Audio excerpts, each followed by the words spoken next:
Well, that's a representation of Diana. You could think of Diana, there's an opposite, Durga, in Hinduism, and she comes forth if you make the proper sacrifices to Kali. But I wanted to show you alternative representations from different cultures of these archetypal forms. This is Diana, positive feminine, multi-breasted, right?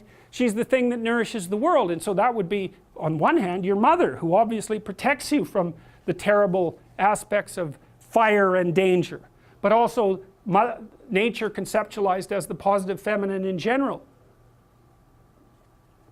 The source of all fertility and all food and all beings and all good things. Something that you want to have on your side, that's for sure. And you might say, if you acted heroically, properly, and you played the metagame and not the game, and you made the proper sacrifices, then you'd never encounter Kali, you'd only encounter her benevolent counterpart. And so then you might say, well, does she even exist then? And that's something that's very interesting, is because the degree to which the terrible part of the world manifests itself in your life is proportionate to how insufficient you are. And we don't know the full extent of that. If you got your act together completely, maybe all the suffering would disappear from your life, or at least maybe all the unbearable suffering, and maybe all the suffering or the unbearable suffering from the lives of people around you too. And you already know that, because there are people that you'll go to in a crisis that you can rely on, and you know they'll help you, and you wonder what the world would be like if you were like that and everyone else was like that too.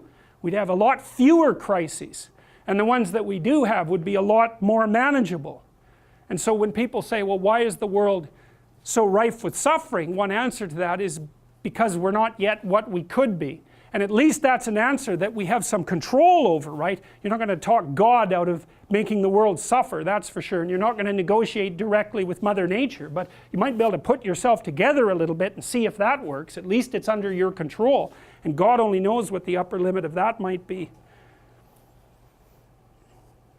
Well, here's the decomposition of the fundamental archetype. The dragon of chaos differentiates, on the one hand, into the feminine, that's the unknown, and the feminine differentiates further into the negative feminine and the positive feminine. The negative feminine is the reason for witch hunts. It's the reason for, you know, there's a whole group online called Men Going Their Own Way, MGTOW. That's a very interesting group to go study. There's lots of them. I don't know how many of them there are, and most of them are older. Many of them are men who've been through a particularly horrifying divorce for one reason or another, and they've had enough of women.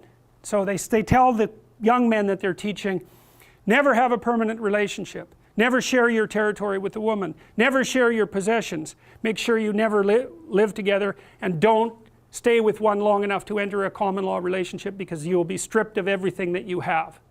Well, that's a hell of a thing to be telling people, but what's happened is that the female has been manifested in their life only as the negative archetype, and they've got that confused with all women. And that's partly, you know, you got to ask yourself, if you know the mythological stories, maybe if you made the right sacrifices you wouldn't have so much trouble with women. It's a good question to ask yourself first. And I would also say, you know, if you're a woman who has trouble with men, or you're a man who has trouble with women, it's not the women and it's not the men, it's you. Because the women are telling you what's wrong with you, and the men are telling you what's wrong with you. And if you don't listen, then it's you. It's either you or all men. Well, that's easy, it's all men. Well, that's certainly how it's played out in the world right now. It's like, no, it's not all men. You can be sure, by definition. And it's not all women, that's for sure. I don't want to have anything to do with women. It's like, you're a pathetic weasel. That's the same statement.